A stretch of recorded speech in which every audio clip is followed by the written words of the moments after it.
All right, thank you very much. So we look at the various topics as we have communicated via the different platforms to let us know what we have in Advan. It's a privilege to have Advan give us this kind of refresher course for as many of us that have been within the marketing industry for quite some time. And also for those that have not been within the marketing communications industry, this is an opportunity to get ourselves on board to knowing all of those content that really have made marketing professionals a one-stop shop for solutions as far as industries are concerned, not just in Nigeria, but all over the world. And for as many of us are business owners, this is also an opportunity to use this platform to gain competitive advantage because we know there are different competitions, competitive activities happening outside there. So this is going to give us a mileage. So without taking too much of our time, I would want to go through the outline. And at the end of 15 minutes, we'll have the first break where we'll answer to some questions. So please be free to ask your questions.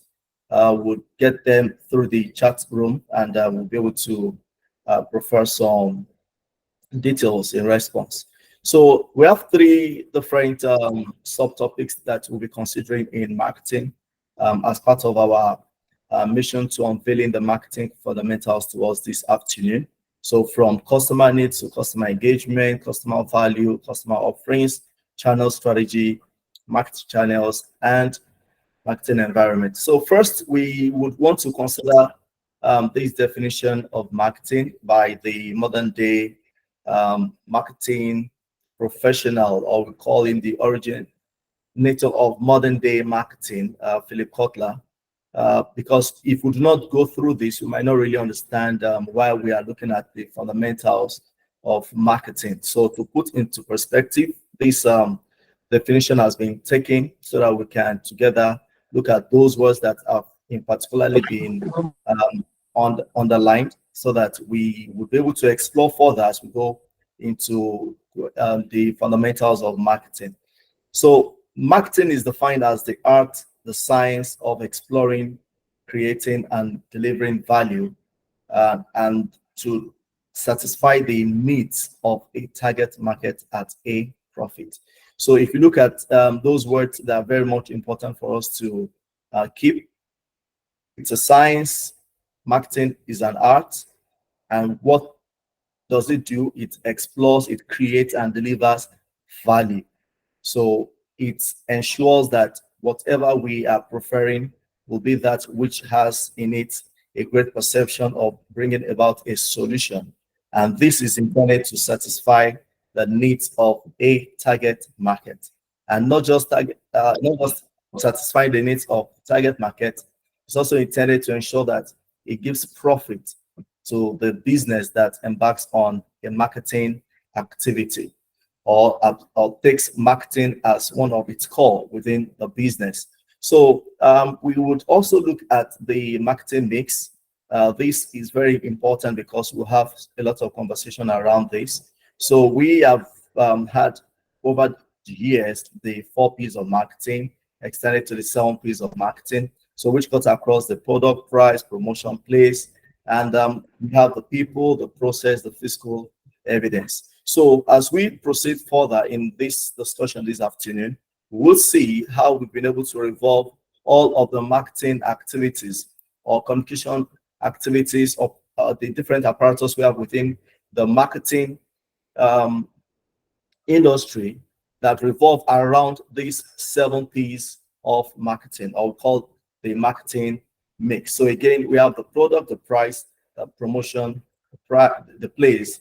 Then we have the people, the process, the physical evidence.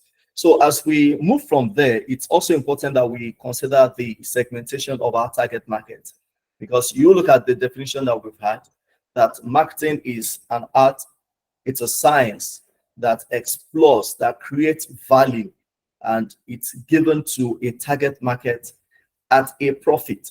Now, this target market can be very bogus if we do not demystify it. So this slide is intended to help demystify the target market into segmenting all that we'll need to understand as regards our target market, or we call target group or target audience. So intermittently, when you hear me say target group, target audience, target market, I mean same thing. So the market segmentation that we have for our target market, it's one that is split into 4 different categories, or say 4 different places. One is the geographic, we have the demographic, we have the psychographic, and the behavioral. So the geographic is just like when we say geography, it's talking about location, it's talking about a place. Then demography is talking about knowing the individual or the group of people that we want to deliver value to. So their age, their gender, the income, the occupation, their religion, marital status, because of the kind of product or service that we're going to be delivering to that particular target market. Then we have the psychography that talks about the values, the goals, the needs, the interest, the lifestyle, the personality traits of the individuals or group of people that we want to take our product or service to. So, and we have the behavioral, and this talks about the nuances of the target market, ranging from the purchasing habits to actions taken across the different information channels that these individuals will have patronized, or they intend to go through, or they have been used to over the period of time. So from here, we look at the customer loyalty, we look at their spending habits, the frequency of what they do across the different channels. So this helps to unfold how we will be able to, in a very strategic manner, plow our resources through the product offering, through the service that we provide to the target market that will give us the money. Follow the money, you get the money in exchange of the value that we are given to them. Then it will help support the bottom line of the business, which is the profit. So this is very important for us to take note. Please let us not forget the 4 of these under the segmentation of the target market help us to see in a very clear manner our target market or target audience. So from geographic to demographic to psychographic and behavioral. So we pause to look at this scenario. You say this boy possibly will say he's peeping, but something had happened. He placed some tables, some books on the table, possibly gazing at something, curiosity.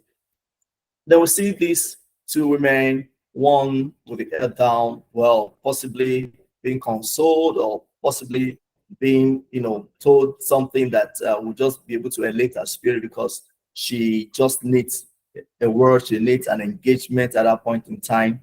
Then you seek empathy. So what this connotes is for marketing, what would continue to make us relevant within the business environment, within the workplace, within the global environment, will be our ability to embark on the journey of curiosity and empathy.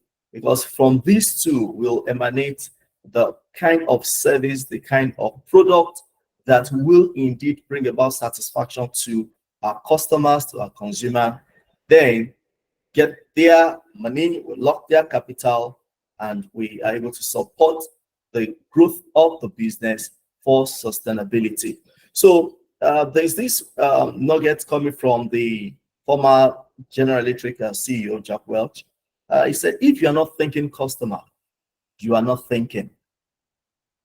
And that is true. If you are not thinking customer, you are not thinking. Because why should we think customer? Why? So we consider the first amongst the outlines, which is the customer needs. We have seen, some of us that are used to the Abraham Maslow hierarchy of needs. Of course, the baseline there at the pyramid shows the basic necessity of living. But in a way, some people have confused wants with needs. Wants would not be needs, needs not want. They are 2 different entities entirely. So the want encompasses customers' preferences and emotional desires, but may not really mean what really is desired, while the needs align with the fundamental and necessary aspect of a service. It's fundamental, it's important, very expedient, almost one we cannot do without. So want we can do without, but need we cannot do without. So if we now look at the basic needs, which refer to the essential functionalities and features required for a service to fulfill its intended purpose. So want will not be classified as essential compared to needs, which delivers the functionalities of a service or a product that delivers the intended purpose. So customer needs are the psychological and physical motivations that will make someone to purchase a product or service and stay there. I'm taking time to go through this with us. In other slides, I might not go through all of this one after the other in words, but this is very key for us to note that when we are considering customer needs, we're not talking about customer wants. You as a customer, you as a consumer, there are needs that you have. And of course, there are wants. Those which you cannot do without per time as required for your daily living, for daily executions, they are needs. Those that come out of, you have the purchasing power, but does not mean you cannot do without those things that you want. So what are the kinds of customer needs? We have about 3 of them: the functional needs, the emotional needs, we have the social needs. So most of the products, most of the services that we come across, especially for the reason for which we patronize, we go for them, we pay so much to get them, all attributes towards the functional benefit of those products or services. So which means that the first that comes to mind, based on the value the product will deliver to us, is referred to as the functional need. So this addresses the primary and fundamental concern of any customer. And we look at the emotional needs. This is talking about those that can be met possibly alongside the functional needs. So if the functional need is not there, that has been taken care of, it might not be necessary to consider the emotional. But with the functional need present, then there's that emotional appeal that comes with the benefit that we get from a product or a service. And because of that, some of the consumers, customers, you see how we attribute some connection with the offerings of brands, of products, of services, just because first we have been satisfied with the functional deliverables. And we look at the social needs. This is coming from every customer's need landscape because it will always vary. Some are driven by status, some are driven by peer group pressure, some are driven by acceptability, just to show that because, for example, let me give an instance. I'm using an iPhone, then someone that is close to me feels he or she needs to use an iPhone just because of the status. Some, it might be the kind of vehicle or that is being that is driven, and you see, let me give an example. For example, we talk about Mercedes-Benz. It has its class of its own. So some would not want to go for a Mercedes-Benz just because a close friend and because of status symbol would not want to go for a Toyota just because of the class inclination. So social needs. So not necessarily because it's fundamental. Fundamental part of it would have been, functional, I want to drive and I need a vehicle. The vehicle that can convey me, convey my family, functional. Based on this appeal that I'm getting from this vehicle, I have this connection with it, such that when I hear the brand of my vehicle, I feel so happy emotionally. Emotional needs. All right, so in the next so can we quickly, sorry to butt in, Samuel, can we quickly take some questions here? If you have any questions, like I said, you can go to the activity box, click on it, and go to the question and answer tab there. Click on it and ask your questions. At the moment, there are no questions yet. So yeah, but you can go there and ask the questions, and I will put it forward to Samuel. So you can go ahead for now, Samuel. Until we have any questions, I will just put in and ask the questions. Thank you very much. Okay, thank you, Kenneth. All right, so as we proceed from looking at the kinds of customer needs, we look further into segregating amongst the demands, the wants, and the needs still, because it is important for us to look at what we're served as consumers, as customers, by a product or a service. So when we look at demands talk about the want that is hinged on buying power. I want to buy a house, and I want to buy that house. It should be located on Banana Island. I want, now, because I have the capacity, I have the purchasing power, I do have the wherewithal to go to a highbrow location to buy the house. I want a house on the island, but not necessarily Banana Island, for example. I mean, for those of us that reside in Nigeria.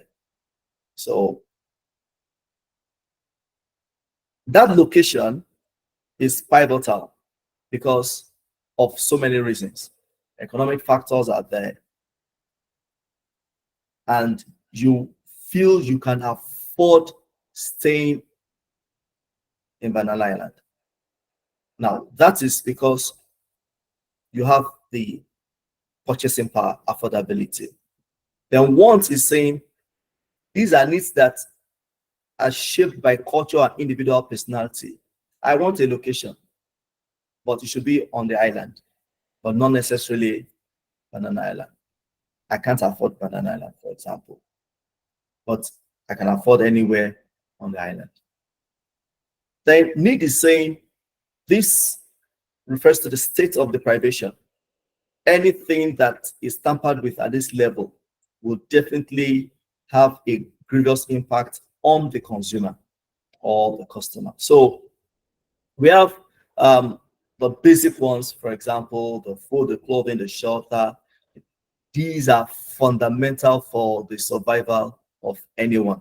So, and when we now look at what we intend to serve our customers, very important. Every business, every brand tends to serve a purpose, and that purpose is to derive a value. Now, that value that is given to the customer is given back to the brand or to the product as monetary value in appreciation of the value that the brand has delivered to the customer. So 5 of this: the price point, the convenience, the sustainability, the transparency, the control. Every customer is very much aware of the price point and very much careful to deal with any brand or product or service on price. Yes, we have different layers of customers depending on their size of pocket. You know, some are very sensitive to pricing, some not so sensitive to pricing. But come what may, price is important, like we had earlier across the marketing mix. So price point is very important. The convenience with which the customer gets the product or service, very important. The sustainability of the offering. I have to get to Spa, for example, to get a box of tissue. And the next is I go there 1 week time, I do not see that particular brand. 2 weeks again, I do not see it. That shows it's not sustainable. That offer is not sustainable. So a customer would always want a product that will be on shelf at every point in time, and that is able to sustain the satisfaction that the customer derives from such brand, product, or service. And transparency, whatever we declare, and this is very important for businesses, and appreciation to one of the regulatory agencies in Nigeria, which is NAFDAC.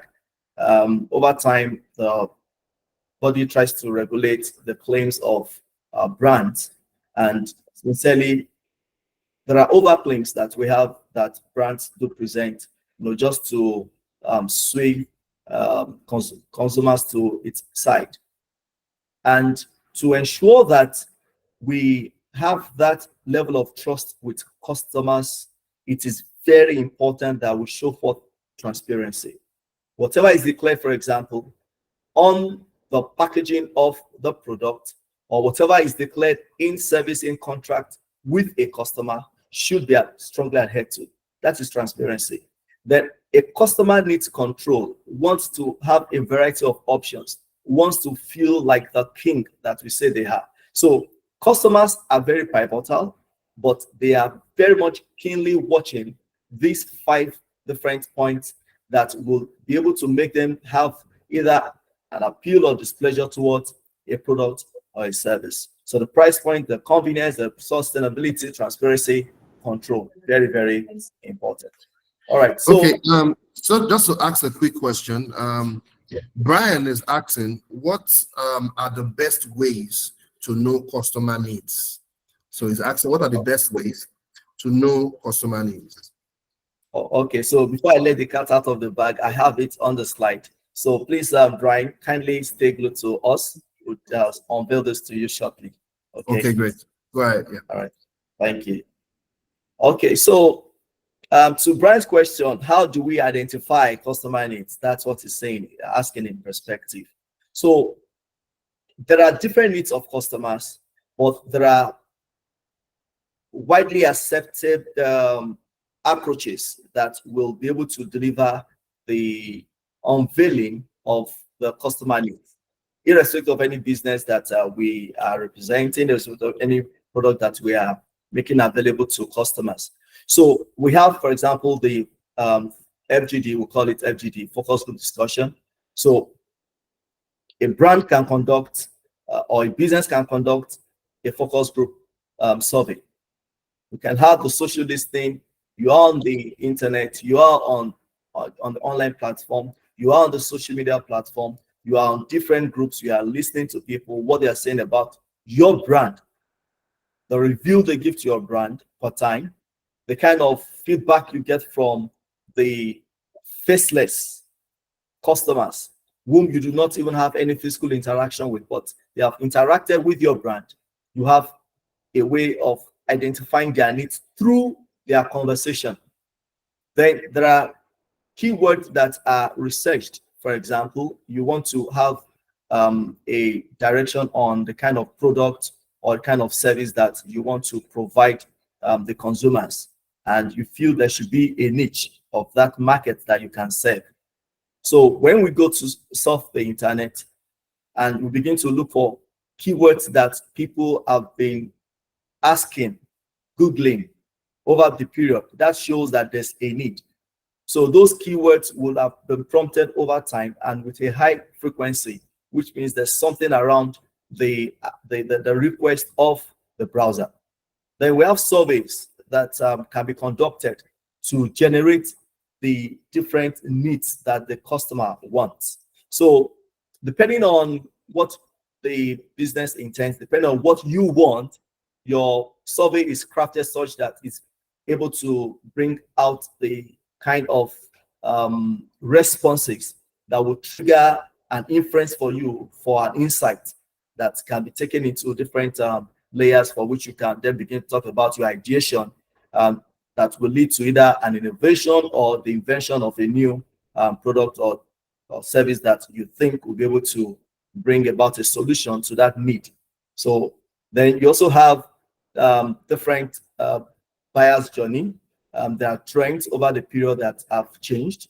The trend before, for example, the pandemic, and the trend during the pandemic, trend after the pandemic, there are different trends that you see across the different buyers or say consumer journey. So what was the journey like, for example, when the pandemic was on? What is the journey of the customer post the pandemic? Two different things. So you look at it and realize that the evolution of time has created opportunity for marketeers or those that are interested in solving problems to going to sieve out the kind of customer needs that are required per time. For example, there were some businesses that were not really having that kind of presence. If you consider GoCada, for example, if not for the prescription that we had in government across some of these developments, but then you see that before the pandemic, we never had that kind of very fast delivery by dispatch of motorcycles, but you begin to have brands that come in very good appeal and proposition to customers. So during the pandemic, yes, you may not be able to go out, but you have your product service delivered to you at your doorstep. Now, you see that the buyer's journey has been influenced by the evolution of time. So the evolution of time creates, it unveils some challenges, but in the challenges, there's a need for us to show the curiosity. So the curiosity that we have in trying to search what really are the pain points of the consumers or the customers will definitely unveil some of these needs, and which we can explore to provide a solution. So I don't know if your question has been addressed, Brian. Please let me know via the chat room so that I can still go forward. So we have the fulfilling of the customer needs, because it is very important. Since you have been able to identify the customer needs, then you should come to the point of fulfilling that customer needs. Talking about providing the requisite solution that will deliver the value as expected by the customer. Kenneth, you want to say something? I wanted to ask you a question from Abdul Rauf Adesoye. He's asking, because it's on the topic you are discussing at the moment. So he's asking that what are the types of customer needs? Are there different types of customer needs? Yes, there are. So now, if you look at needs will always differ, and it starts from what we mentioned on what we are satisfying. A product is offering the functional benefit, it's offering the emotional benefit, then from the customer, there's a social benefit it's getting from a product. So when you look at the customer needs, it will always differ by background of the customer, is going to differ by orientation of the customer, is going to differ by location of the customer, is going to differ by the prevailing moments that the customer has found himself or herself. So it's very wide. But all of these needs can be sieved into very unique compartments. For example, I want to get to my office on time, but I do not want to explore driving every day. Now, what it's saying is you still want to be conveyed to the office, and possibly you want someone to come and pick you up from home. It's possible. Now, you see, that need is the need of, I want to get conveyed to the office. But the other one, still around this need, but looks different, is saying, yes, I want a vehicle to convey me to the office, but I live about 30 kilometers away from the office. Yes, it's a vehicle that will be provided, but the approach with which this will be provided will be different. You can see. So almost sitting towards the same direction, which can be sieved into the same basket, is different from someone who is saying, I want to get to the office, but I don't have money that will convey me to the office. That is a different basket entirely. So the customer needs will always differ by the background, the scenario, the moment with which the customer has found himself or herself, or the happenings of the period and the desire of the customer in perspective. So it's very, very bogus, but once we are able to get the actual needs of the customer, it's very easy then to talk about preferring a solution. So it's a matter of the customer and the peculiarity of the customer situation that defines the solution that can be provided to the needs. I don't know if I've answered you, Abdul.